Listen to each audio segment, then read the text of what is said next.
ZEE5 ಇರುವಾಗ ನೀವು ನಿಮ್ಮ ನೆಚ್ಚಿನ ಶೋಗಳನ್ನ ಎಂದಿಗೂ ಮಿಸ್ ಮಾಡಿಕೊಳ್ಳುವುದಿಲ್ಲ. ಅದು ಸಂಪೂರ್ಣ ಉಚಿತವಾಗಿ.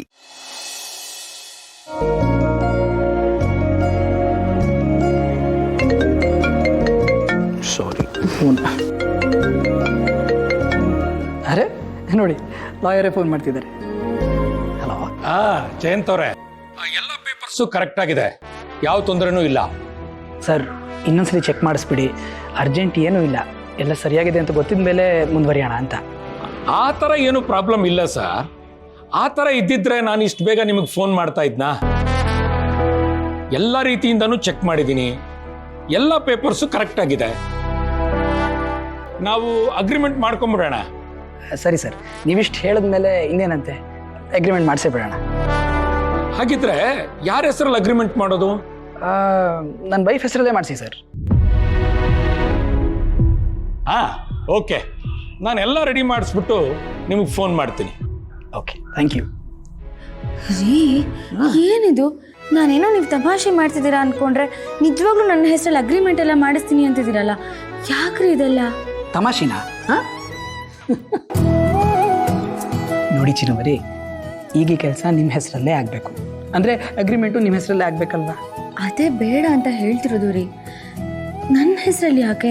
ಜಯಂತ್ ಗ್ರೂಪ್ ಆಫ್ ಕಂಪ್ನೀಸಲ್ಲಿ ಇದ್ರೇ ಅದು ಚಂದ. ನೋಡಿ, ಈ ಅಗ್ರಿಮೆಂಟು ನಿಮ್ಮ ಹೆಸರಲ್ಲಿ ಆಗಬೇಕು ಅಂತ ನಾನು ಡಿಸೈಡ್ ಮಾಡಾಗಿದೆ. ಈಗ ನನ್ನ ಮನಸ್ಸು ಚೇಂಜ್ ಮಾಡ್ತಾ ಇಲ್ಲ. ಓಕೆ? ಅಲ್ಲ, ಇವಾಗ ನನ್ನ ಹೆಸರಲ್ಲಿ ಮಾಡಿಸಿದ್ರೆ ಅಗ್ರಿಮೆಂಟು ಸೈನು ಅದು ಓಡಾಟಕ್ಕೆಲ್ಲ ಹೊರಗಡೆ ಹೋಗಬೇಕಾಗುತ್ತೆ. ನಂಗೆ ಅದೆಲ್ಲ ಇಷ್ಟ ಆಗಲ್ಲ. ನಾನು ಇವಾಗ ನೆಮ್ಮದಿಯಾಗಿದ್ದೀನಿ. ಇದಕ್ಕೋಸ್ಕರ ಆಚೆ ಎಲ್ಲ ಹೋಗೋದು ಬೇಡ ರೀ. ಚಿನ್ನಮರಿ, ನೋಡಿ, ಇದು ನನ್ನ ಡ್ರೀಮ್ ಪ್ರಾಜೆಕ್ಟು. ನೀವು ನನ್ನ ಜೀವನಕ್ಕೆ ಕಾಲಿಟ್ಟ ಮೇಲೆ ಅಲ್ವಾ ಇದು ನನ್ಸಾಗ್ತಿರೋದು. ಹಾಗಿದ್ಮೇಲೆ ನಾನು ನಿಮಗೋಸ್ಕರ ಇಷ್ಟು ಮಾಡಿದ್ರೆ ಹೇಗೆ? ನೋಡಿ, ನೀವೇನು ಯೋಚನೆ ಮಾಡಬೇಡಿ. ನೀವು ಜೀವನದಲ್ಲಿ ಎಲ್ಲೇ ಹೋದರೂ ನೆರಳಿನ ಹಾಗೆ ನಿಮ್ಮ ಜೊತೆನೇ ಇರ್ತೀನಿ. I will be with you, don't worry. Chirag, ಏನಲ್ಲ ಇಷ್ಟೊತ್ತಾದ್ರೂ ಇನ್ನು ಹೋಮ್ವರ್ಕ್ ಮಾಡ್ತಿದ್ಯಾ? ಬೇರೆ ಮಕ್ಕಳೆಲ್ಲ ಇಷ್ಟೊತ್ತಿಗೆ ಹೋಮ್ವರ್ಕ್ ಮಾಡಿ ಚೆನ್ನಾಗಿ ನಿದ್ರೆ ಮಾಡ್ತಿರ್ತಾರೆ. ನೀನು ನೋಡಿದ್ರೆ ಏನು ಹೋಮ್ವರ್ಕ್ ಮಾಡ್ತಾನೆ ಇದೆಯಾ? ಅಪ್ಪ, ಇವತ್ತು ಜಾಸ್ತಿ ಹೋಮ್ವರ್ಕ್ ಕೊಟ್ಟಿದ್ದಾರಪ್ಪ. ಏನ್ರಿ, ಯಾವಾಗ ನೋಡ್ರು ಆ ಮಗು ಮೇಲೆ ರೇಗಾಡ್ತಾ ಇರ್ತೀರಾ? ಬೇರೆ ತಂದೆ ತಾಯಿಗಳೆಲ್ಲ ಮಕ್ಕಳ ಹತ್ರ ಚೆನ್ನಾಗಿ ಓದು ಮಗು ಅಂತಾರೆ, ನೀವು ನೋಡಿದ್ರೆ ಹಿಂಗಾಡ್ತೀರ. ಸುಮ್ಮನಿರೆ, ನನ್ನ ಟೆನ್ಷನ್ ನನಗೆ. ದುಡ್ಡು ನಾನು ಹೇಳೋವರೆಗೂ ಕಿವಿ ಮುಚ್ಕೊಂಡಿರ. ನಾವು ಮಾತಾಡಿದ್ದೀನಿ ಏನು ಕೇಳಿಸ್ಕೊಳ್ಳೋಂಗಿಲ್ಲ. ನಾನು ಹೇಳೋವರೆಗೂ ಕೈ ತೆಗಂಗಿಲ್ಲ, ಆಯ್ತಾ? ಸರಿ. ಏನ್ರಿ ಇದು ಮಗು ಮುಂದೆ ಹುಚ್ಚಾಟ? ಏನು ಮಾಡೋಕ್ಕಾಗುತ್ತೆ? ಈ ದೊಡ್ಡ ಕುಟುಂಬದಲ್ಲಿ ಉಸಿರು ಬಿಟ್ಟರು ಹೊರಗಡೆ ಗೊತ್ತಾಗುತ್ತೆ. ಇವ್ನಿಗೆ ಬೇರೆ ರೂಮಲ್ಲಿ ಮಲಗಿಸೋಣ ಅಂದರೆ ನಮಗೆ ಕೊಟ್ಟಿರೋದು ಇದೊಂದು ರೂಮು. ಏನು ಮಾಡೋದು? ನೋಡ್ರಿ, ನೀವು ಮಾಡ್ಕೊಂಡಿರೋ ತಪ್ಪಿಗೆಲ್ಲ ಮಗು ಜೊತೆ ಹಿಂಗೆ ನೋಡ್ಕೊಂಡ್ರೆ ನಂಗೆ ಒಂಚೂರು ಇಷ್ಟ ಆಗೋದಿಲ್ಲ. ನಾನು ಈಗಲೇ ಹೇಳ್ತಿದ್ದೀನಿ. ಇಷ್ಟ ಆಗಲ್ಲ ಅಂದರೂ ತಡ್ಕೋಬೇಕಣೆ. ಹೆಂಡತಿ ಆದವಳು ಗಂಡನಿಗೆ ಬೆನ್ನೆಲುಬಾಗಿ ನಿಲ್ಲಬೇಕು. ನನ್ನ ಕಷ್ಟನ ಯಾರಿಗೆ ಹೇಳ್ಕೊಳ್ಳಿ?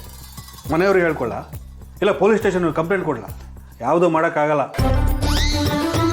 ದುಡ್ಡು ಕಳ್ಕೊಂಡಿದ್ದ ಟೆನ್ಷನ್ನು ನನಗೆ ಗೊತ್ತು. ಅಪ್ಪ, ನಿಮ್ಮ ಮಾತು ಮುಗ್ದಿದ್ರೆ ನಾನು ಮುಚ್ಕೊಂಡಿರೋ ಕಿವಿ ಬಿಡ್ಲಾ? ಶುರುವಾಗಿದ್ರೆ ತಾನೆ ಕೈ ತೆಗಿಯೋಕ್ಕೆ. ಇನ್ನು ಹಾಗೇ ಇರೋ, ನಾನು ಹೇಳೋವರೆಗೂ. ಸರಿ. ಏನಾದ್ರು ಒಂದು ಪರಿಹಾರ ಕೊಡ ಇದಕ್ಕೆ. ಏನು ಕೊಡ್ತೀನಿ? ನಿಮ್ಮ ಸಮಸ್ಯೆಗೆಲ್ಲ ಒಂದೇ ಪರಿಹಾರ ಇರೋದು. ಮತ್ತೆ ಗೊತ್ತಿದ್ರು ಇಷ್ಟು ದಿವಸ ಯಾಕೆ ಸುಮ್ಮನೆ ಇದ್ದೆ? ಹೇಳೋ. ರೀ, ನಮ್ಮಮ್ಮ ಹೇಳ್ತಿದ್ಲು, ನಮ್ಮ ಊರಲ್ಲಿ ಒಂದು ಚೌಡೇಶ್ವರಿ ದೇವಸ್ಥಾನ ಇದೆಯಲ್ಲ, ಅಲ್ಲಿಗೆ ಹೋಗಿ ನಮ್ಮ ಕಷ್ಟ ಹೀಗಿದೆ ಅಂತ ಹೇಳ್ಕೊಂಡು ಒಂದು ನಿಂಬೆಹಣ್ಣು ಒಡೆದ್ಬಿಟ್ಟು ಬಂದರೆ ಏನೇ ಕಷ್ಟ ಇದ್ರೂ ಪರಿಹಾರ ಸಿಗುತ್ತಂತೆ. ನೀವು ದೇವ್ರ ಹತ್ರ ಹೋಗಿ ಕಳೆದೋಗಿರೋ ದುಡ್ಡು ಸಿಗಲಿ ಅಂತ ಬೇಡ್ಕೊಂಡು ಒಂದು ನಿಂಬೆಹಣ್ಣು ಒಡೆದ್ಬಿಟ್ಟು ಬನ್ನಿ, ಎಲ್ಲ ಸರಿ ಹೋಗುತ್ತೆ. ಪರಿಹಾರ ಸಿಗುತ್ತೋ ಬಿಡುತ್ತೋ, ಅಲ್ಲಿ ನಿಂಬೆಹಣ್ಣು ಮಾರೋರಿಗೆ ಲಾಭ ಅಂತೂ ಆಗುತ್ತೆ. ಅದಕ್ಕೆ ಅನಿಸುತ್ತೆ ಅವನು ಹೀಗೆಲ್ಲ ಪ್ಲ್ಯಾನ್ ಮಾಡ್ತಿರೋದು. ಹೋಗಿ ಹೋಗಿ ನಿಮ್ಮ ಹತ್ರ ಹೇಳ್ತಿದ್ದೀನಲ್ಲ, ಬಡ್ಕೋಬೇಕು. ಏನೇ ಕೆಲಸ ಮಾಡೋದಾದರೂ ಮನುಷ್ಯನಿಗೆ ನಂಬಿಕೆ ಇರಬೇಕು ರೀ. ಇಲ್ಲಾಂದರೆ ನೀವೀಗ ಜೀವನ ಪೂರ್ತಿ ಕೂಡಿಟ್ಟು ದುಡ್ಡು ಕಳ್ಕೊಂಡ್ರಲ್ಲ, ಹಾಗೇ ಆಗುತ್ತೆ. ಏನೋ ನಾನು ಹೇಳೋದು ಹೇಳಿದ್ದೀನಿ, ಇನ್ಮೇಲೆ ನಿಮಗೆ ಬಿಟ್ಟಿತ್ತು. ಸರಿ ಬಿಡು, ಇಷ್ಟೊಂದು ದುಡ್ಡೇ ಕಳ್ಕೊಂಡಿದ್ದೀನಂತೆ, ಇನ್ನೊಂದು ನಿಂಬೆಹಣ್ಣಿಗೆ ಖರ್ಚು ಮಾಡದೆ ಇರೋಕ್ಕಾಗತ್ತೆ. ಸರಿ, ನಿಮ್ಮ ಅಮ್ಮಂಗೆ ಹೇಳು, ಅವ್ರು ಯಾವತ್ತು ಹೇಳ್ತಾರೋ ಅವತ್ತು ಹೋಗಿ ಬಂದ್ರೆ ಆಯ್ತು. ಆಯಿತು ಬಿಡಿ, ಹೇಳ್ತೀನಿ. ಅಮ್ಮ ನಿಮ್ಮ ಮಾತುಕತೆ ಮುಗೀತಾ? ನಂಗೆ ಈ ರೀತಿ ಕೈ ಹಿಡ್ಕೊಂಡ್ರೆ ಕಿವಿ ನೋವುತ್ತೆ. ಆಯ್ತು ಕಣ ಬಿಡ. ಅವನಪ್ಪ 2 ನಿಮಿಷ ಕಿವಿ ಮುಚ್ಕೊಳ್ಳೋಕೆ ಒದ್ದಾಡ್ತಾನೆ. ನಾನು ಇಷ್ಟೆಲ್ಲ ಕಳ್ಕೊಂಡಿದ್ದೀನಲ್ಲ, ನನ್ನ ಪರಿಸ್ಥಿತಿ ಹೆಂಗಿರ್ಬೋದು? ಕರ್ಮ, ಈ ಜನ್ಮದಲ್ಲಿ ಇವ್ರು ಬದಲಾಗೋದಿಲ್ಲ. ಇಷ್ಟು ದಿನ ನನ್ನ ಪ್ರಾಣ ತಿಂತಿದ್ರು, ಇನ್ಮೇಲೆ ಈ ಮಗು ಪ್ರಾಣ ತಿಂತಾರೆ ಅನ್ಸುತ್ತೆ.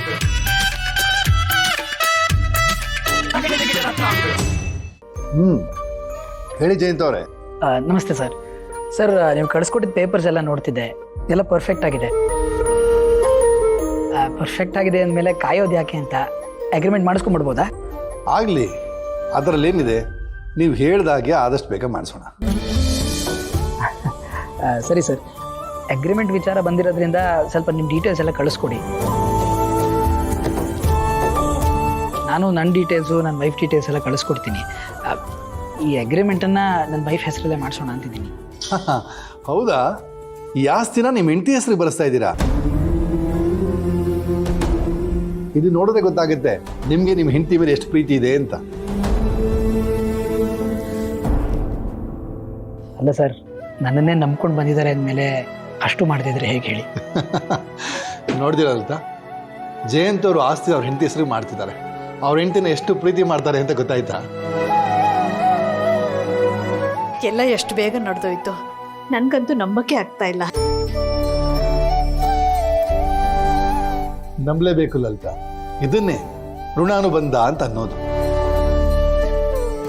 ಒಳ್ಳೆ ಟೈಮ್ ಕೂಡ ಬಂದ್ರೆ ಅನ್ಕೊಂಡಿದ್ಕಿಂತ ಬೇಗ ಎಲ್ಲ ಆಗೋಗುತ್ತೆ. ಕೇಳಿಸ್ಕೊಳ್ತಾ ಇದ್ದೀರಾ ಜಯಂತ್ ಅವರೇ? ಕೇಳಿಸ್ಕೊಂಡೆ ಸರ್. ನೀವು ಒಳ್ಳೆ ದಿನ ಯಾವುದು ಅಂತ ನೋಡಿ ಹೇಳಿದ್ರೆ ಅವತ್ತೇ ರಿಜಿಸ್ಟ್ರೇಷನ್ ಕಂಪ್ಲೀಟ್ ಮಾಡ್ಕೋಬೋದು. ಆಗಲಿ, ನಾನು ನಮ್ಮ ಜೋಯಿಸನ್ನ ಕೇಳಿ ಹೇಳ್ತೀನಿ. ಆ ಒಳ್ಳೆ ದಿನ ನೋಡಿ ರಿಜಿಸ್ಟರ್ ಕೆಲಸ ಮುಗಿಸ್ಬಿಡೋಣ. ಸರಿ ಸರ್.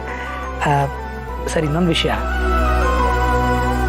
ಈಗ ಮಾತುಕತೆ ರಿಜಿಸ್ಟ್ರೇಷನ್ವರೆಗೂ ಬಂದಾಗಿದೆ. ಈಗಲಾದರೂ ವ್ಯವಹಾರದ ಬಗ್ಗೆ ನೀವೇನಾದ್ರು ಹೇಳಿದ್ರೆ ಸೂಕ್ತ ಅಂತ ಅನ್ಸತ್ತೆ. ಒಂದು ಒಳ್ಳೆ ಕೆಲಸ ಮಾಡ್ತಿರ್ಬೇಕಾದ್ರೆ ವ್ಯವಹಾರದ ಮಾತು ಹಾಕ್ಬಿಡಿ. ಆದರೆ ನಾನು ಹೇಳಿದ ಕಂಡೀಷನ್ ನೆನಪಿದ್ಯಾ ತಾನೆ?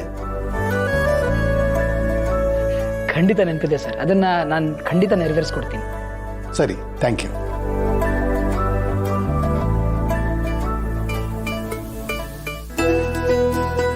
ನೋಡ್ದ್ಯಪ್ಪ ವಿಶ್ವ, ಕೆಲಸ ಎಷ್ಟು ಬೇಗ ಬೇಗ ಆಗ್ತಾ ಇದೆ.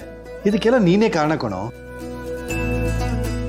ನೀನು ಈ ಐಡಿಯಾ ಕೊಟ್ಟಿರಲಿಲ್ಲ ಅಂದರೆ ನಾವಿಷ್ಟು ಮುಂದುವರಿತಿರ್ಲಿಲ್ಲ.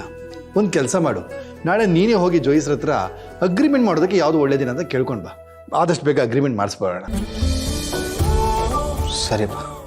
ಮಾವ, ನಮ್ಮ ವಿಶ್ವ ಅಂದರೆ ಸುಮ್ಮನೆ ಅನ್ಕೊಂಡಿದ್ದೀರಾ?